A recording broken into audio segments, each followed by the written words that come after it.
जब आपकी संतान यह विरोधाभास देखती हैं तो उसके मन में कॉन्फ्लिक्ट शुरू हो जाता है, सवाल खड़े हो जाते हैं और सवाल उठना स्वाभाविक में है। उसी प्रकार से भी हमारे मूल्य हैं कि जीव मात्र से परमात्मा का वास है। उसी प्रकार से हम सबकी मान्यता है और हमें यह सिखाया गया है, हमारे जीवन मूल्य के रूप में प्रस्थापित हो चुका है और हमारी सोच है कि जीव मात्र में परमात्मा का वास है। लेकिन आपके घर में जो काम करने आते हैं, झाड़ू पोछा लगाने आते हैं, लिफ्ट चलाने वाला होता है, आपको स्कूल में छोड़ने वाला ऑटो रिक्शा ड्राइवर है, क्या कभी आपने उनसे उनके सुख दुख की चिंता और चर्चा की है? क्या कभी आपने पूछा कि आपके परिवार में तो किसी को कोरोना नहीं हुआ है ना? मोदी जी आपके परिवार के मोटिवेशन, तो सब सुखी है ना? आप जिस गांव से आए हो उस गांव में तो सब ठीक है ना? क्या आपने कभी पूछा है? अगर आप ऐसा करते तो आपको अपने बच्चे को मूल्य नहीं सिखाने पड़ते। मैं आप पर सवाल नहीं खड़े कर रहा, एक सामान्य व्यवहार की बात कर रहा।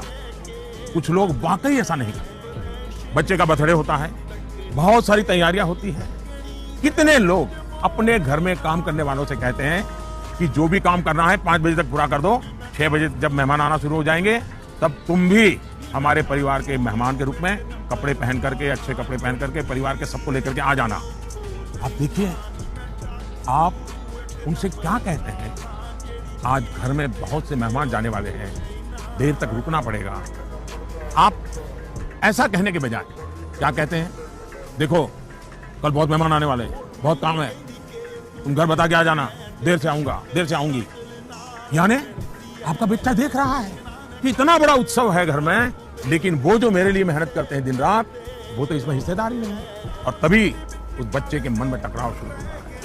मैं आपको एक और उदाहरण देता हूं। हम कहते हैं बेटा बेटी एक समान, ये मूल्य है हमारे यहाँ देव रूप की जो कल्पना की गई है उसमें स्त्री भगवान का उतना ही महत्व है। लेकिन हमारे घर के वातावरण में बेटे और बेटी के बीच जाने अनजाने में जो ट्रीटमेंट किया जाता है उसमें असमानता होती है। उसके बाद जब वही बेटा समाज जीवन में जाता है तो उसके द्वारा नारी समानता में कुछ न कुछ कमी की संभावना बढ़ ही जाती है। ये सही है कि परिवार के संस्कार अच्छे होते हैं तो बुराइयां हावी नहीं होती है, लेकिन 19-20 का ही फर्क होता है।